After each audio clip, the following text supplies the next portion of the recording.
everyone, my name is REDRUP. You're listening to the It's Not a Phase podcast, and on this episode I'm joined by Hungover frontman Marc Cortes. We discuss their long-awaited new album, When It Touches the Heart, Everything Resolves, what the band have been up to over the past few years, being an inspirational father, plans for his other band, Cat Company, and loads more. Now, if you enjoyed this or any other episode of the podcast and you want to show your support, there's a few ways that you can do that.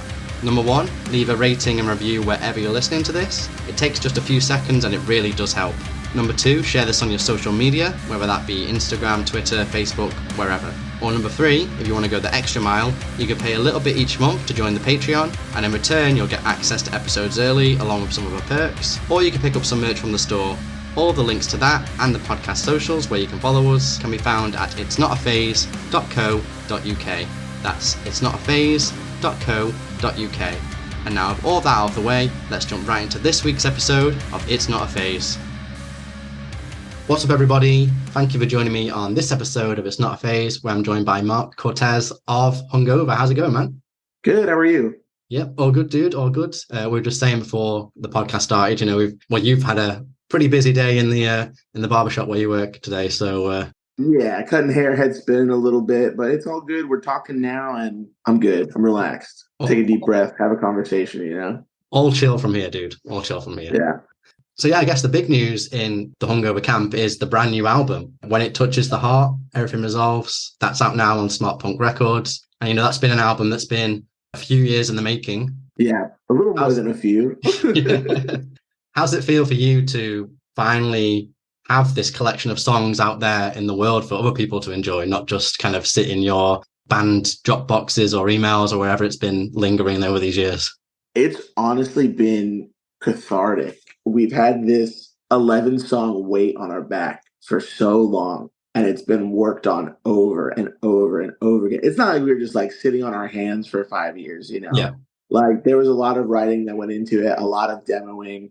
We had like a soft breakup that we didn't really announce or anything. We weren't sure what we were going to do. That was right before the pandemic, which was right after I had a child. So there's a bunch of stuff happened in between. One of the guys moved out to Vegas. One of the guys got engaged. She's actually getting married in like 2 months. So like a bunch of life happened in between. And we really got to put exactly what we were feeling into this record at the time. So it's kind of like a time capsule of like we stopped recording about a year ago. So of the last 4 years, I guess, it fully encapsulates like how big our emotions are and how small we felt at times and triumphs and failures and all that stuff. So it just feels like crazy cathartic to let it out and be able to play the songs live and people know them and for people to receive them and to make connections. And I'm not crazy big on like, this is what the song means and it should make you feel exactly this way. Like I am really big on like, this song is yours now and interpret it in the way that you want to, like use it as a tool, use it to enjoy yourself, use it for whatever it is you feel like you need to. And it's so nice to have like those positive reactions about the record and to hear what it's doing for people and how people feel about it. And like, I don't know, it's like a release is the perfect word. Like we released an album and it's just like this huge emotional release and it's been awesome. It's been so cool. Was there any, I guess, apprehensions on your side putting out, another body of work after, I think it's 6 years. I think was it the re-release of Wilt in 2018? That was the last re-release of Wilt, I believe we're talking in mid-March. So a week from today, I think, or a week from Friday, possibly, will be the anniversary of Wilt, and that'll be 6 years. So about 6 years in between. There was not necessarily apprehension, but it's kind of like when you get together with old friends and you're like, are we going to get along the same? Like, I know that we like text and like FaceTime every once in a while and stuff like that. But is it going to be a good time when we go grab a drink together after 6 years? Like, are we going to pick up right where we left off? Not to a lyric on the record, but like there's a little bit of hinting at that. And so not so much apprehension, but just like, what is it going to be like? Like, are they still going to be there? Are they going to bail on the date? Like, is it going to be all good? So I was curious to see how people would react so many years removed, but it does really seem like the audience has grown with us. And it's been interesting to see how they relate to the perspectives in a way that I didn't think. In my head, everybody who listens to Wilt or was a fan of our band before is still in the Wilt mindset, but they're 5 years removed from the first time they heard that record, Yeah. maybe longer in the cases of singles or whatever. So it has been cool to see how like our audience has grown with us. And yeah, it's been cool. So no more apprehension, no more nervousness, no more hangups. It's been pretty cool. Yeah. Well, I guess that, those 6 years, obviously there was a pretty big world event, the lockdowns happening in that time, and a lot of people put their lives in perspective. And I guess if you look back at it, it kind of shows that how important this band is to you, for you to have had all these life events between you and still want to come back and do this, and not only do this, but put out a full-length album, which is, no mean feat. Yeah. So for most of our lives, honestly, we've in one way or another tethered our identity to being a musician and to playing live and to get out there and do shows and put out music and all this stuff. And all of a sudden, our band decides that maybe it's not the best idea for us to keep going right now with everything that's going on in life. And then very immediately after that, we're hit with this situation where it's like, hey, even if you wanted to keep going, you can't. Everybody has to stop. And I think that kind of forced the perspective of like, damn, we really love doing this and we really miss this and we love making music together. And when you have all this time on your hands, you're just kind of sitting at home trying to figure out what to do. You end up picking up the guitar, picking up the bass, picking up the drums, figuring stuff out, noodling around, figuring out what you want out of life and music and all that stuff. And we all of a sudden had all this free time to create, and things that were half ideas before we decided to kind of take a break became whole ideas. And all of a sudden we're shooting voice memos back and forth and things are kind of coming alive again. And it just became easier to do it and it was fun. And then we had the big conversation like, well, are we doing this or not? And that's kind of been like the ethos of this whole thing. Like, we're not going to do it if it's not fun. Yeah. But so far it has been a freaking blast. So yeah, the pandemic definitely put things in perspective and made us realize how much we love playing and being in a band together. And especially, so I've been in a band with Gabe in one way or another, one version of Hungover, another for 10 years almost. And I've been playing on and off with Sean since before that. I did my first tour with Sean when I was like 18 years old. I'm 30 now. So I've been playing music with these guys for the better part of almost half my life in Sean's case. So it makes sense. And it's like the longest active relationship I have, is with the guys. So yeah, it feels good. It feels awesome. And like, I don't know that we come out with the same product if it's not for that forced perspective, So interesting to think about. Yeah. Did it ever feel like, were there ever moments where you kind of felt potentially this album might not happen, but just because of how long it took? I sometimes now feel like this hasn't out. It's interesting because while navigating this, we never really told Smart Punk like, hey, I think we're going to break up, because it's like we didn't really have the time. Like, the world was ending and all this stuff happened, and it's like, who cares about our band? Like, in this moment right now. And just one day we hit them up and we were like, hey, like, we have songs if you want to put out a record. And they're like, how many songs? And we were like, a lot. like so many. We've been doing this for a while. We just haven't said anything. We wanted to make sure that we were doing it right and we were doing it for the right reasons. And they were kind enough to, bring us on. And well, I guess we were already on, but continue to work with us and help us put out this record. But there were like some bumps in the road for sure. It's a lot less enticing for a record label to put money into a band that's not going to tour 300 days a year. It's a lot less likely that it's going to pop off, like, because you're not opening for the big band every night or whatever the case is. So there were times where I was like, can we do enough with this budget that was given to us to make it happen? What are we going to have to do out of pocket? We really want to re-record this song. That's definitely not in the budget. like what are we going to do here? But while we were also nervous at points that it was never going to happen and we were getting pushed back and all this stuff, we are very stubborn, the three of us, right. like almost to a fault. So there were doubts at times, but that doubt was immediately followed by like, no, screw that. Like this is going to come out one way or another over my dead body, you know? Right. Well, I think from what I've heard in other interviews that you've done, is that some of these songs in, different iterations, different versions have existed sometimes as far as back as when that re-release of Wilt came out in 2018.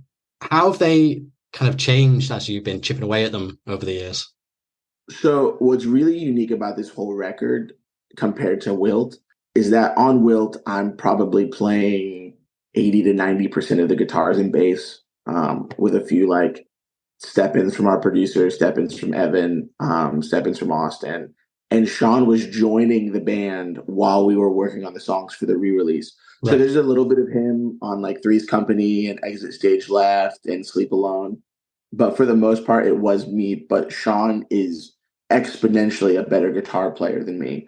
And I consider myself a songwriter first and foremost before anything. So with this record, 100% of the guitars were tracked by Sean.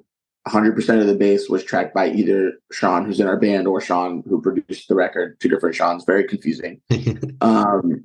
And it was interesting to see the songs leave my acoustic guitar in my room through a voice memo, go to them. I show up to the studio and they had this like crazy different idea where when Wilt was being put together, a lot of the songs that were already demoed for this or like were half ideas or whatever the case is, they had my guitar playing on them and it was just going to be what it was. It was very similar to Wilt.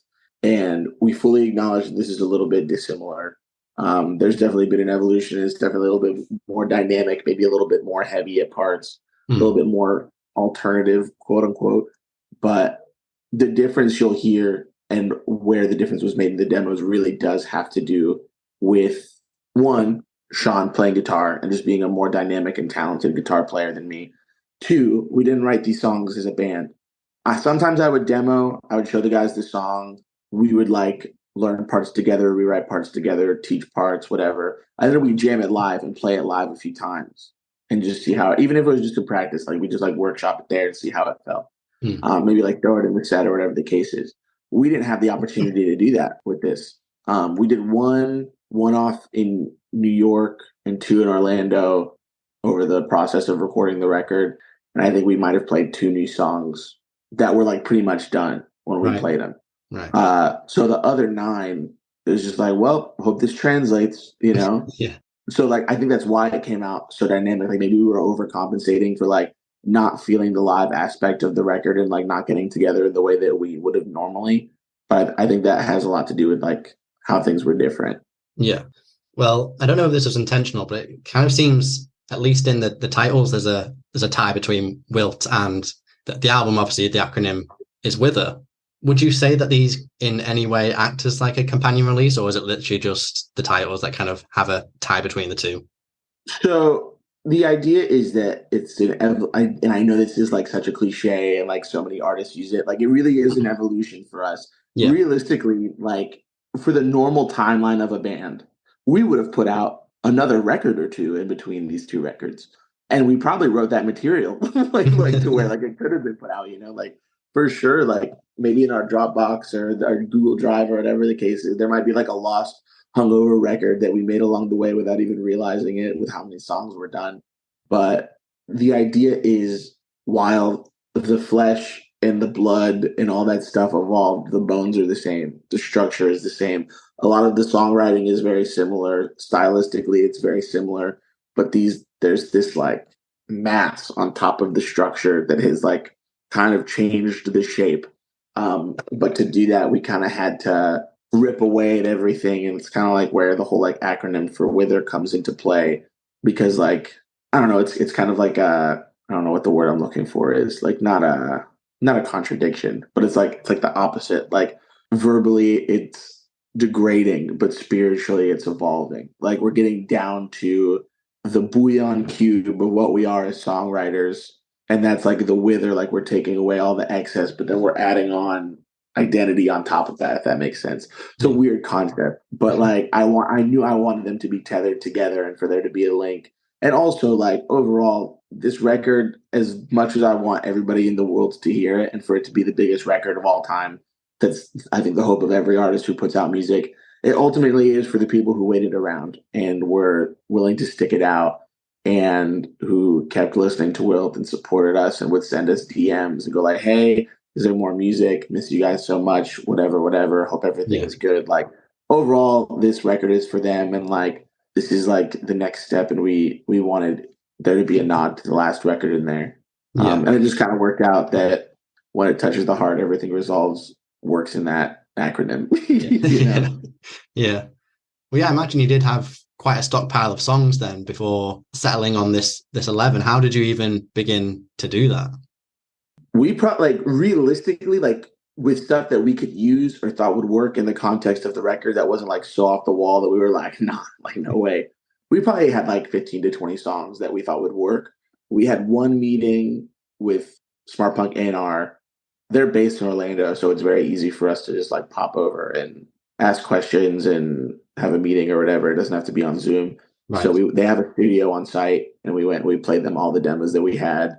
I had done some demos with the engineer that they have in that studio, along with Sean Dolich, who did our record.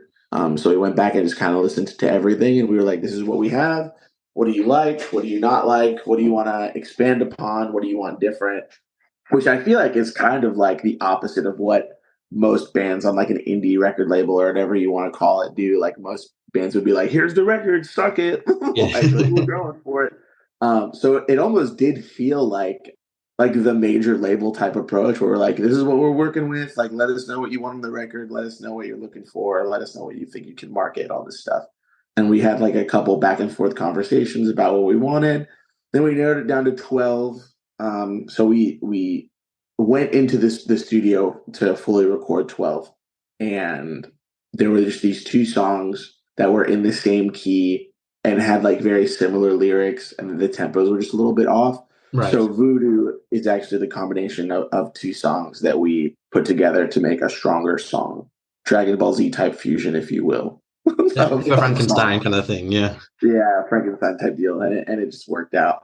But it was a lot of conversations about like where we wanted to move after this record, how we wanted to present ourselves, what our new identity is, making sure we weren't straying so far away from what Wilt was that the band is unrecognizable.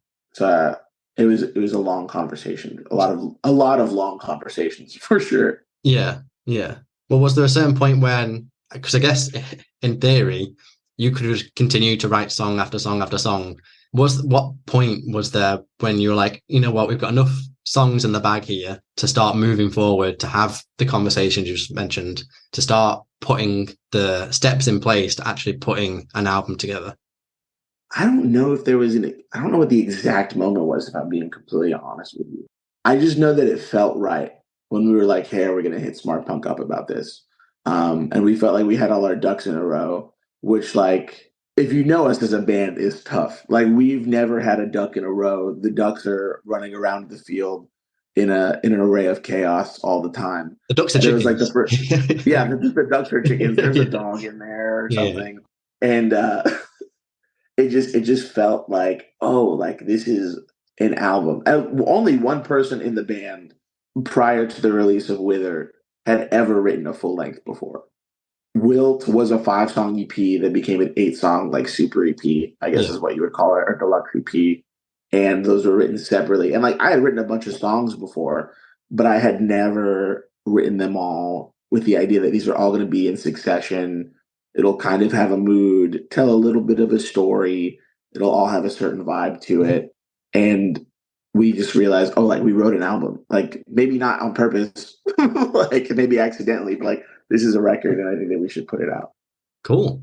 How do you feel then? Like, because you mentioned before, you know, kind of wanting to tie Wilt and Wither together. And as you've changed over the years and have different perspectives, how do you feel that you've no doubt changed and developed as a person, and that's kind of reflected within the lyrics? Can you see it yourself when you look back at that older material and the way you used to write about things?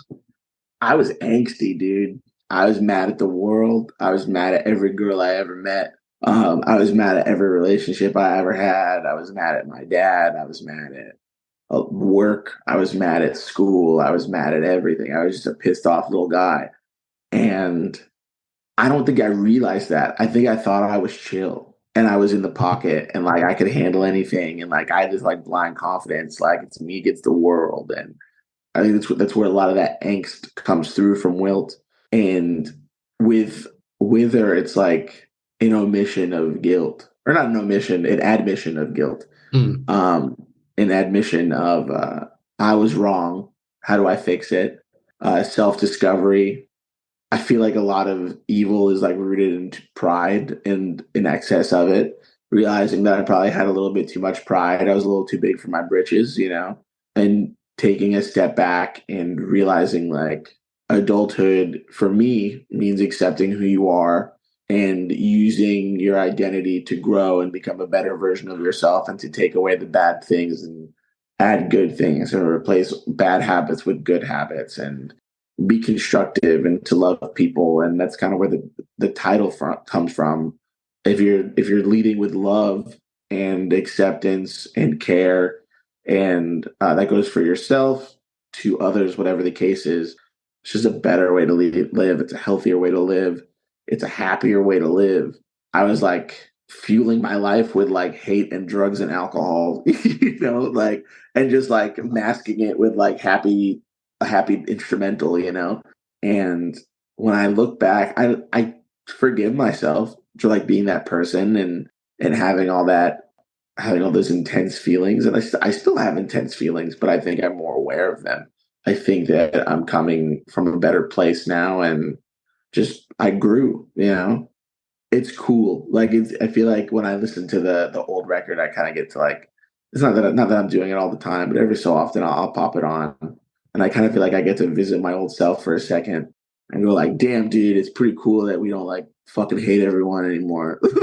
like that's pretty cool that I've got to let go. Like for example, Irish Goodbye is a song about how my dad just kind of dipped out on our family, abandonment and all that. And Hard to Tell on the new record is about the same deal, about the same person who, between Wilt and Wither, I actually got to meet. Crazy. I made like a super long post about it on Instagram when we teased the song for the first time. But effectively what happened was, I don't know how, but I blipped up on my biological family's radar.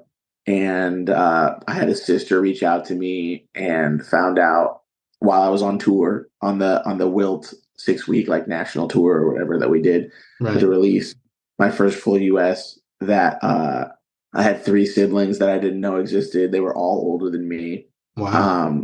All this crazy stuff happened, and then like I had to face myself as a person. I made the choice to meet them. You learn a lot about yourself when you meet 3 people who are biologically tied to you. They share like 50% of your DNA, and you've never met them in your whole life. And that day, I don't know why it was orchestrated in such a way. I've actually never talked about this like publicly, so it's kind of crazy. But that day, I'm sitting in my car, kind of processing after I like go out to eat with them or whatever. I'm like, this is crazy. My sister comes and knocks on my window. She's like, "Hey, he's here. If you want to meet him," or like something to that effect. But I was like, "What do you mean he?" I was like, "Do I have a 4th sibling?" Like, what are you talking about? Yeah. And my biological father like comes around the corner for the first time in like 18 years that I've seen him. I wrote this whole song about him. Like it's the song that like got us attention from like all these record labels when we put out the first version of Wilt. It's the song that got picked up on the DJI YouTube channel and exposed us to like an entirely new audience of people. And I like the whole world knows how I feel about him, but I'm just meeting this guy now for the first time in a parking lot.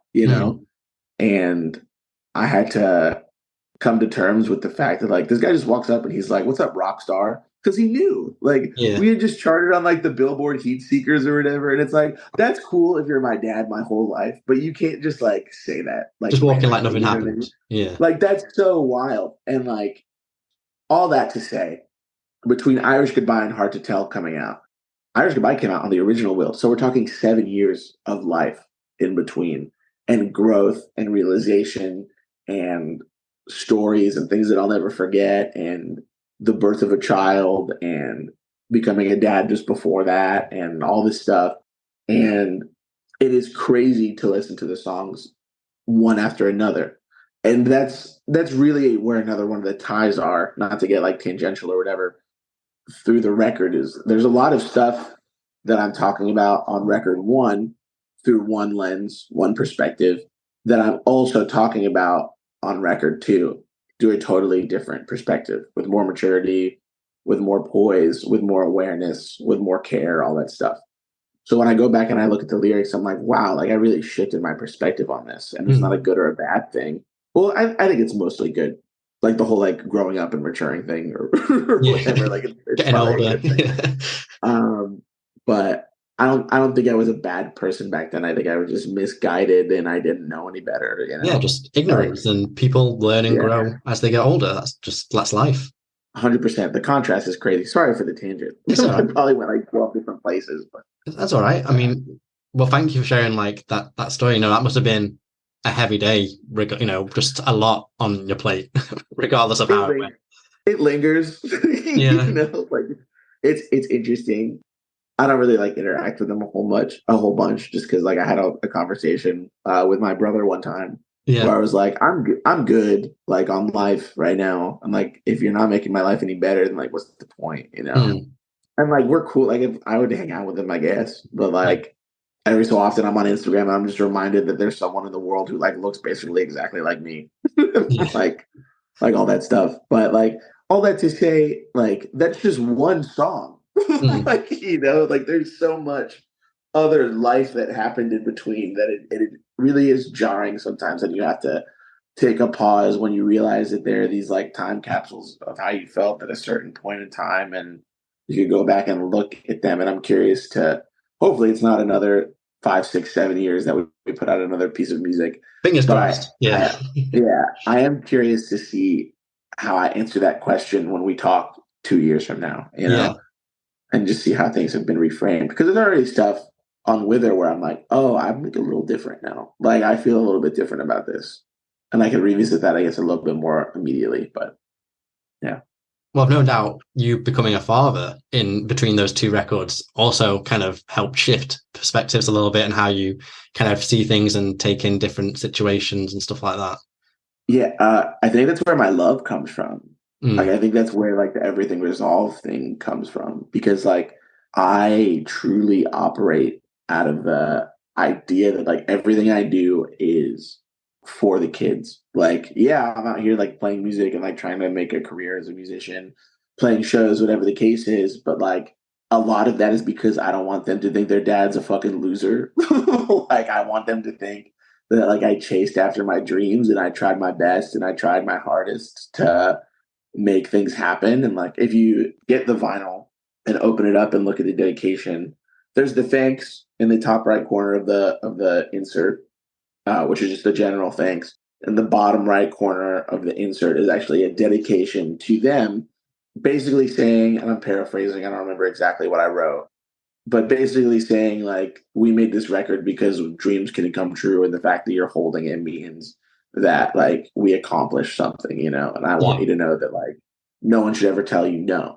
So the way I see it is I don't ever want them to feel like I took no for an answer if I wanted something, like I really went for it. I want them to know I went hard. I want them to know I tried hard, and I want them to be proud, and I want them to feel like they can be proud of themselves and it's okay for them to make a genuine concerted effort at something and to not give up and all that stuff. Like I'm 30. I have a lot of 30-year-old friends who don't play music anymore because they're like, I'm old. And I'm like, fuck that, dude.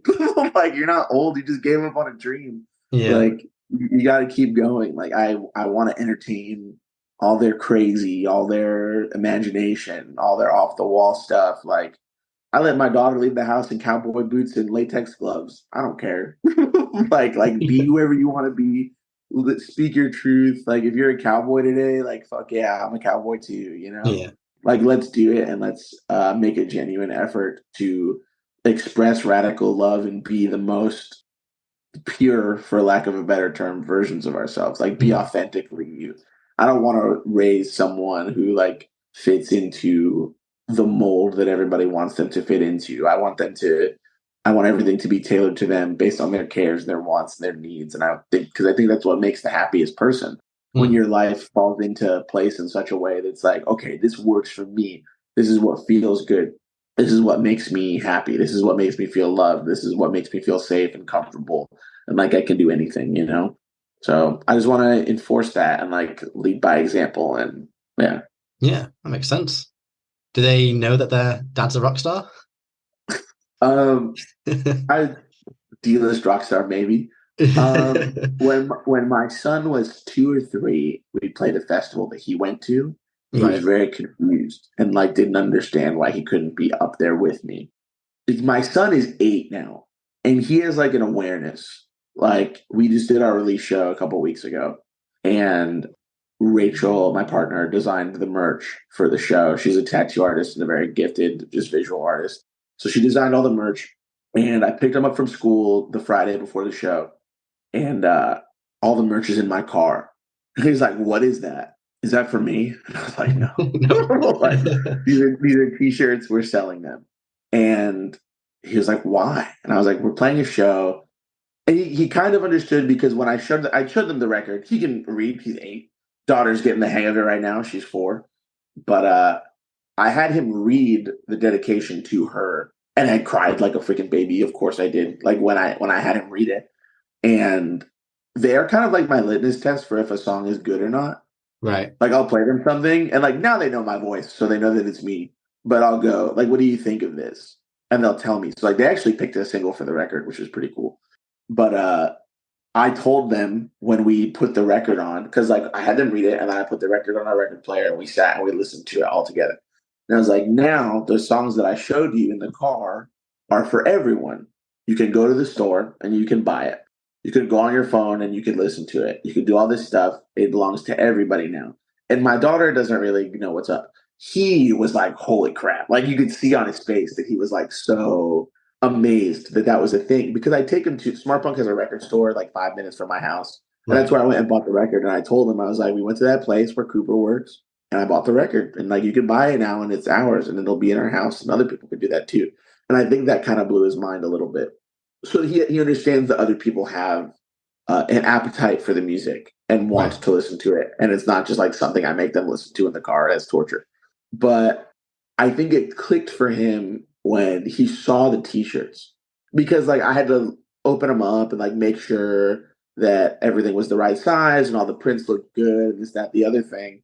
And then I'm really big on like experience, for lack of a better term. So like we don't just throw the merch in the box. Like I roll it up and I tie it with a piece of twine, and I put a tag on it that says the size, and then I call them like love notes. Like Right. sometimes I'll just write like the song that's on while I'm like rolling the shirts, or like I'll do something stupid like live, laugh, love.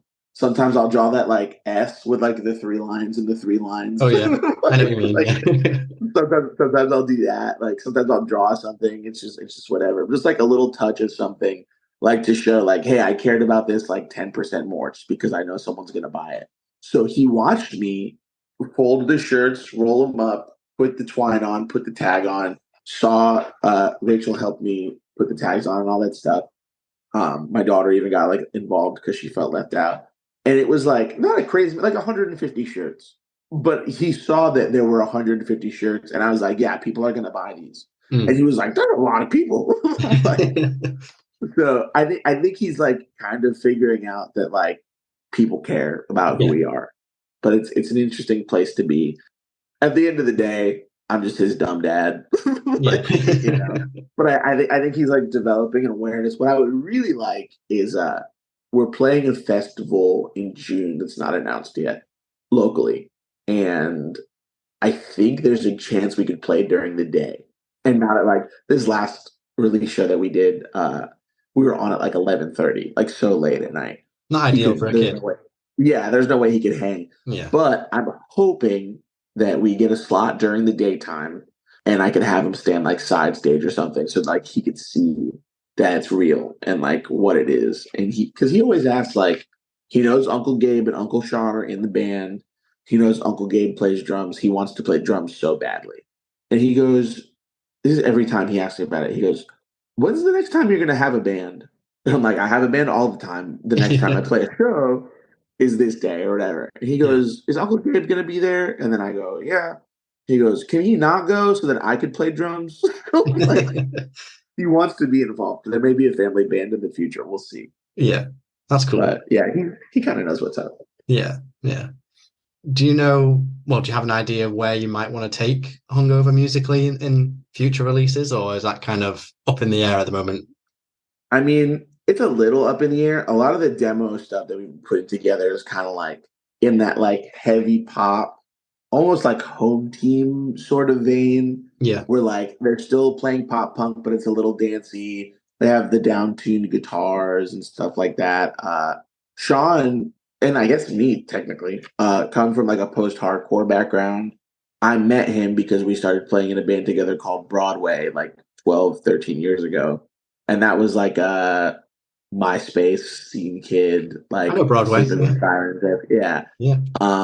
So that's like his bag. So anything he can do to approach heavier is like his jam. And I just want to write the catchiest hooks that I could possibly write. And Gabe just wants to hit drums hard. So like whatever that sounds like Mash that all is kind together. of yeah, match that all together. And I think you will see if I had to guess, who knows when we get in the studio if maybe we'll put together a country album, who knows. But maybe we hit the studio and all that goes to plan. I think it'll be a little bit more like the back half of Wither, honestly. Right. With like a little bit more electronic influence, a little bit more down tuning, a little bit more pitch shifting, more experimentation. The front half of the record really is set up more to be like a straightforward kind of rock situation, and then the back half is where we are like throwing stuff and seeing what sticks, you know. So probably more in that range, but who knows? Could be totally different. I mean, if it happens in the next 6-7 years, Yeah. like the last one, then yeah, who knows what'll happen?